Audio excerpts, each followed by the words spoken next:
জীবনে যত বাধা, যত কষ্ট কিংবা অজানা অপেক্ষায় আসুক না কেন, আমি সবসময় চেষ্টা করি ঈশ্বরের প্রতি অটুট বিশ্বাস রাখার।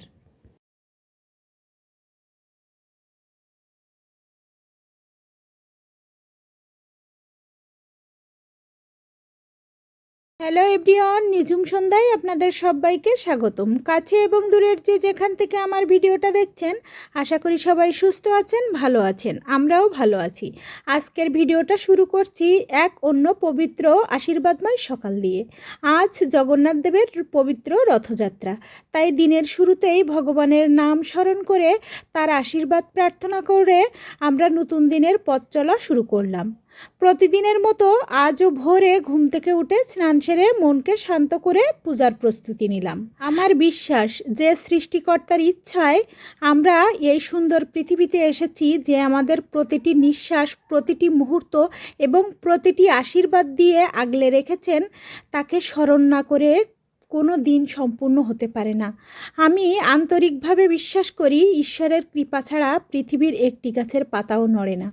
আমাদের জীবনে প্রতিটি সুখ, দুঃখ, প্রাপ্তি, অপ্রাপ্তি সব কিছুতেই তার ইচ্ছামতো ঘটে। তাই জীবনের প্রতিটি নতুন সূচনা আমি তার নাম দিয়েই শুরু করতে ভালোবাসি। আজ সকালে ঘরে যতটুকু ফল ছিল, সেই সামান্য ফল দিয়েই আমি ভগবান জগন্নাথের চরণে ভক্তিভরে নিবেদন করেছি। আমার উপহার হয়তো ছোট্ট, কিন্তু ভক্তি, বিশ্বাস আর ভালোবাসা যেন কখনোই ছোট না হয়, এই প্রার্থনাই করি। আমি জানি না ভগবান আমাকে কবে, কিভাবে, কতটা কৃপা করবেন, তবে আমি কখনো তার প্রতি বিশ্বাস হারাই না। সকালবেলায় পূজা শেষ করে চলে এসেছিলাম রান্নাঘরে, আমার প্রিয় জায়গা। আজ যেহেতু ভগবান জগন্নাথের পবিত্র রথযাত্রা, তাই আজকের সমস্ত রান্নাই নিরামিষ। এই বিশেষ দিনে নিরামিষ আহার আমাদের সনাতন ধর্মের একটি সুন্দর ঐতিহ্য। তাই সেই নিয়ম মেনেই আজকের রান্নাবান্নার আয়োজন শুরু করেছি। আজ কী কী রান্না করেছি সব কিছু হয়তো আলাদাভাবে সুন্দরভাবে আপনাদের সামনে আমি দেখাতে পারবো না, যেহেতু আজকে অনেক কাজ করতে হবে। তার জন্য আমি কিছু দেখাতে পারলাম না রান্নার বিষয়টা। তো শুধু ভাতটা ধুয়ে আমি চাউলটা ধুয়ে বসিয়ে দিয়েছি ভাত রান্না করার জন্য, আর বাদবাকি সবজিপাতি সব কিছু কেটে নিয়েছি। এদিকে আমার ঘরেরও কোনো কাজ হয়নি, তাই আমি চলে এসেছি ঘরের কাজকর্ম গোছানোর জন্য। এদিকে রান্না চুলায় বসিয়ে আমি চলে এলাম ঘর গোছানোর কাজে। সকালে ঘুম থেকে উঠে শুধু কোনো মতে বাসি ঘরটা ঝাড়ু দিয়ে নিয়েছিলাম, ভালোভাবে পরিষ্কার করার সময় আর হয়নি। ভেবেছিলাম পূজা আর রান্নার কাজগুলো শেষ করে তারপর মন দিয়ে পুরো ঘরটা পরিষ্কার করব। আজ যেহেতু ভোরে উঠে স্নান সেরে প্রথমেই ভগবানের পূজা দিয়েছি, তাই পূজার আগে ঘরটাকে শুধু যতটুকু প্রয়োজন ছিল ততটুকু গুছিয়ে নিলাম।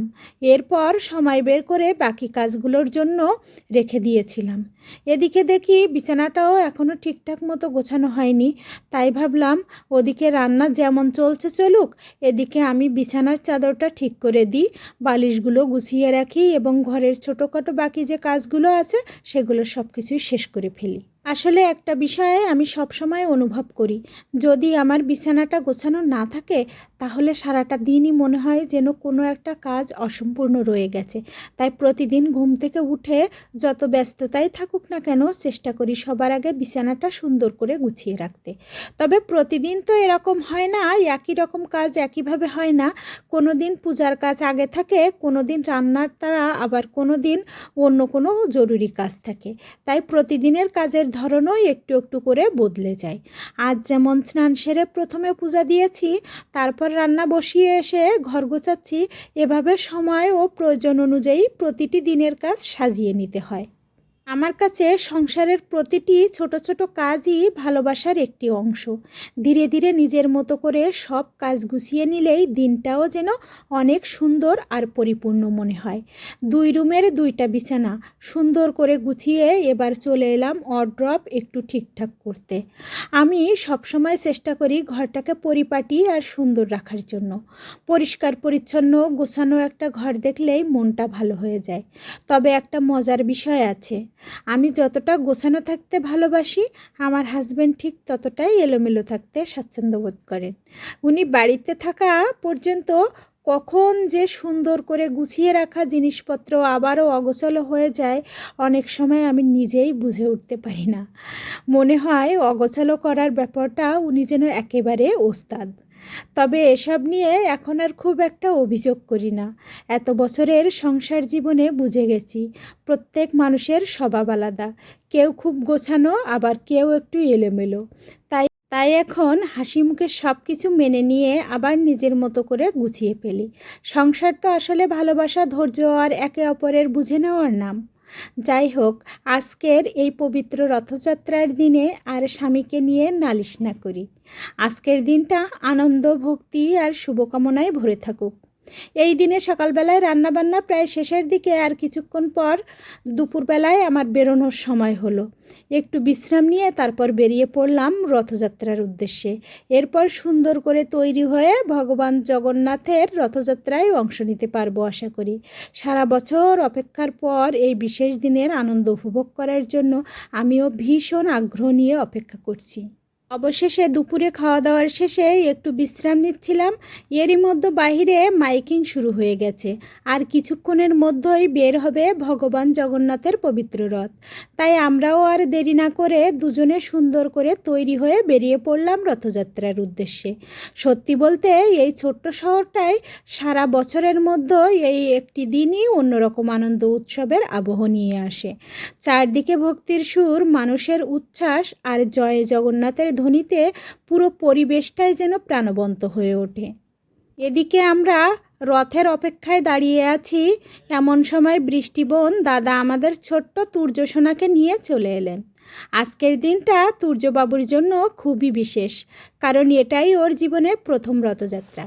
দেখুন তো কি মিষ্টি লাগছে ওকে, যেন ছোট্ট এক টুকরো সোনার চাঁদ। চারপাশের এত মানুষের ভিড়, ঢাকঢোলের শব্দ, উৎসবের পরিবেশ সব কিছুই কৌতূহলী চোখে দেখছে। ওর মুখে যেন সেই নিষ্পাপ চাহনি, মিষ্টি হাসি আর নতুন কিছু দেখার আনন্দ ভরে যাচ্ছে ওর মুখটা। আসলে ছোট্ট বাচ্চাদের আনন্দ উপভোগ করার দৃশ্য দেখতে আলাদা একটা ভালো লাগা কাজ করে আমার ভিতরে।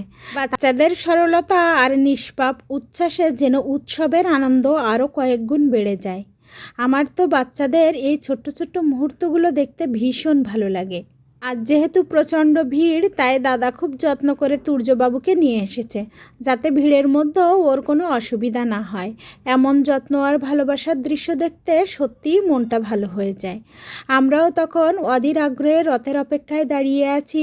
প্রথমে তো মনে হচ্ছিল হয়তো আজ রথ আসবেই না, কিন্তু কিছুক্ষণ পর দূর থেকে জয়ধ্বনি আর মানুষের উচ্ছ্বাস শোনা যেতে লাগলো। তারপর দেখা গেল ধীরে ধীরে ভগবান জগন্নাথ দেবের পবিত্র রথ এগিয়ে আসছে। রথের সামনে পেছনে অসংখ্য ভক্তের ঢল, চারদিকে শুধু ভক্তি, আনন্দ আর জয় জগন্নাথ ধ্বনিতে মুখরিত এক অপূর্ব পরিবেশ। সেই দৃশ্য সত্যি ভাষায় প্রকাশ করার মতন নয়। আমি যখন প্রথম এই শহরে এসেছিলাম তখন মনে হয়েছিল এখানে হয়তো সনাতন ধর্ম অবলম্বী মানুষের সংখ্যা খুবই কম। শহরটা ছোট বলে এমনটাই ভেবেছিলাম, কিন্তু সময়ের সঙ্গে বুঝলাম আমার সেই ধারণা একেবারেই ভুল ছিল। আজকের রথযাত্রার এই বিশাল আয়োজন, মানুষের ঢল আর সবার আন্তরিক অংশগ্রহণ দেখেই বোঝা যায় এখানে অসংখ্য সনাতন ধর্ম অবলম্বী মানুষ বসবাস করেন। এই মিলন মেলা সত্যিই মন ছুঁয়ে যায়। দেখুন না, চারদিক থেকে দলে দলে মানুষ এসে জড়ো হচ্ছে। ছোট বড়, নারী পুরুষ সবাই যেন একই আনন্দে, একই ভক্তিতে মেতে উঠেছে। আর সবথেকে সুন্দর দৃশ্যটি আমার মনকে ছুঁয়ে যায়, তা হলো ছোট্ট ছোট্ট শিশুদের ভগবান জগন্নাথ, বলরাম, সুভদ্রা সাজিয়ে সজ্জিত করা হয়েছে, আর তাদেরকে ভ্যানে করে নিয়ে যাওয়া হচ্ছে। আর সেই নিষ্পাপ মুখগুলো দেখতে যেন সত্যিই অপূর্ব লাগে। মনে হয় ভক্তি আর আনন্দ যেন তাদের হাসির মধ্য দিয়েই ফুটে উঠেছে। আমি ব্যক্তিগতভাবে এই ছোট্ট ছোট্ট মুহূর্তগুলো খুব গভীরভাবে উপভোগ করি, কারণ আমার কাছে রথযাত্রা শুধু একটি ধর্মীয় উৎসব নয়, এটি মানুষের মিলন, আনন্দ, ভক্তি এবং সুন্দর স্মৃতি তৈরি করার একটি বিশেষ উপলক্ষ। অবশেষে দীর্ঘ প্রতীক্ষার পর আমাদের সামনে এসে পৌঁছালো ভগবানের রথ, এবং সারা শহর পরিক্রমা করে চারদিক ঘুরে তারপরে আমরা চলে এসেছি জগন্নাথ দেবের মাসির বাড়ি। চারদিক শুধু ভক্তি, বিশ্বাস আর জয় জগন্নাথের ধ্বনিতে মুখরিত এক অপূর্ব পরিবেশ। অসংখ্য ভক্ত খালি পায়ে হেঁটে ভগবান জগন্নাথকে মাসির বাড়ি পৌঁছে দেওয়ার এই পবিত্র যাত্রায় অংশ নিয়েছে। সবার চোখে মুখে এক অদ্ভুত ভক্তি, শ্রদ্ধা আর আনন্দের ছাপ। এই দৃশ্যগুলো দেখলেই মনটা নিজের থেকেই ভক্তিতে ভরে ওঠে। আমার বিশ্বাস, এই সুন্দর পৃথিবীতে যা কিছু সৃষ্টি হয়েছে সবই ঈশ্বরের অশেষ কৃপা। তাই তাকে স্মরণ করা, তার প্রতি কৃতজ্ঞতা প্রকাশ করা এবং ভক্তি ভরে তার সেবায় নিজেকে নিবেদন করা আমাদের জীবনের এক অনন্য আশীর্বাদ। আজ সেই আশীর্বাদকেই এক সুন্দর রূপ যেন চোখের সামনে ফুটে উঠেছে। দলে দলে মানুষ ভগবানের সেবায় নিজেকে উৎসর্গ করছে। রথকে ঘিরে সবার যে উৎসাহ, ভালোবাসা আর আন্তরিকতা, তা সত্যিই হৃদয় ছুঁয়ে যাওয়ার মতো। এই রথযাত্রায় ভগবান জগন্নাথের রথ শহরের বিভিন্ন রাস্তা ও মন্দির পরিক্রমা করে ধীরে ধীরে মাসির বাড়ির উদ্দেশ্যে এগিয়ে যায়। ভক্তের কাছে এই যাত্রা শুধু একটি শোভাযাত্রা নয়, এটি বিশ্বাস, ভক্তি এবং আনন্দের এক পবিত্র মিলন। এখানে যেহেতু অনেকক্ষণ ধরে গান চলবে, কীর্তন চলবে, তাই সন্ধ্যাটাও হয়ে যাবে, বাসায়ও অনেক কাজ ছিল। তবে ফেরার আগে মনটা বারবার চাইছিল আরেকবার যেন প্রভুর দর্শন করে যায়। তাই বাড়ি ফেরার আগে আবারও জগন্নাথ দেবের কাছে গেলাম, 2 হাত জড়ো করে প্রার্থনা করলাম, হে জগন্নাথ দেব, আপনার আশীর্বাদ যেন সবসময় আমাদের পরিবারের উপর থাকে। সকলের জীবনে শান্তি, সুখ, মঙ্গল দান করুন। আমাদের হৃদয়ে যেন সবসময় ভক্তি ও বিশ্বাস অটুট থাকে। অবশেষে বাসায় ফিরলাম। বাইরে থেকে এসে ভীষণ কষ্ট লাগছিল, আর বাসায় ঢুকেই মনে হচ্ছিল একটু গুছিয়ে না রাখলে মনটাই শান্ত হবে না। এখন যেহেতু বৃষ্টির সিজন, তাই বৃষ্টির হাওয়াটাই স্বাভাবিক। আজকের অল্প অল্প একটু রোদ বের হয়েছিল, তাই সকালে ভাবলাম কিছু জামা কাপড় আর বিছানা চাদর ধুয়ে রোদে মেলে দিই। সকালবেলায় বিছানা চাদর, কভার আর যেসব কাপড় ধোয়া দরকার ছিল সব কিছু পরিষ্কার করে রোদে দিয়েছিলাম। এখন সেগুলো শুকিয়ে গেছে, তাই ভাবলাম আর বাইরে ফেলে রেখে লাভ নেই, আলমারিতে ঢুকিয়ে রাখি। বাইরে থেকে এসে আমি শাড়ি বদলে সালোয়ার কামিজ পরে নিয়েছিলাম। শাড়ি, সায়া, ব্লাউজ আর জামা কাপড়গুলো ধুয়ে দিয়েছিলাম। এখন একে একে করে ভাঁজ করে আমি গুছিয়ে নেব, কারণ এভাবে বিছানার উপর সব জিনিসপত্র জড়ো করে রাখলে দেখতে যেমন ভালো লাগে না, তেমনি আমার মনেরও শান্তি মেটে না। আমি সবসময় চাই চারপাশটা গোছানো থাকুক, পরিষ্কার থাকুক, তাহলে নিজের মধ্যেও একটা শান্তি কাজ করবে। তাই এখন বিছানার উপর থেকে একে একে সব কাপড় তুলে ভাঁজ করে আলমারিতে ঢুকিয়ে রাখবো। ধীরে ধীরে সব গুছিয়ে নিলেই মনে হবে কাজটা শেষ, আর মনটাও হালকা হয়ে যাবে। বাসায় ফিরে এমন গুছিয়ে নেওয়ার মধ্যেই যে আলাদা একটা শান্তি আছে, সেটা সত্যিই অন্যরকম। ঘর পরিষ্কার, কাপড় গোছানো আর সব কিছু নিজের জায়গায় থাকলে মনও অনেক শান্ত থাকে। আজকে যেহেতু রোদ উঠেছিল, তাই সুযোগটা কাজে লাগিয়ে সব কিছু ধুয়ে শুকিয়ে নিয়েছি। এখন বৃষ্টির সময় বাহিরে রেখে দিলে আবার ভিজে যাওয়ার ভয় থাকে, তাই আগেভাগেই আলমারিতে তুলে রাখা ভালো। এতে যেমন জিনিসপত্র নিরাপদে থাকে, তেমনি ঘরটাও পরিপাটি থাকে। আমি নিজেও গুছিয়ে রাখা জিনিসপত্র দেখতে খুবই পছন্দ করি, কারণ এতে মনে একটা স্বস্তি আসে। এখন একে একে সব ভাঁজ করে সুন্দরভাবে আলমারিতে তুলে রাখবো। বিছানার উপর ছড়িয়ে ছিটিয়ে কিছু রেখে দিলে আমার ভালো লাগে না, বরং সব কিছু নিজের জায়গায় থাকলেই শান্তি পাই। আজকের এই ছোট্ট গুছিয়ে নেওয়া কাজটাই আমার কাছে অনেক বড় একটা মানসিক স্বস্তি। কখনো কখনো শরীরের ক্লান্তির থেকেও মনের ক্লান্তি অনেক বেশি ভারী হয়ে যায়। মাঝে মাঝে এমন কিছু সময় আসে যখন শরীরটা প্রচণ্ড ক্লান্ত হয়ে পড়ে, মনটাও অশান্তিতে ভরে যায়। তখন আর কারোর কাছে কিছু বলতে ইচ্ছা করে না, শুধু মনে হয়, হে ঈশ্বর, আপনি আমাকে একটু শক্তি দিন, আমাকে ধৈর্য দিন।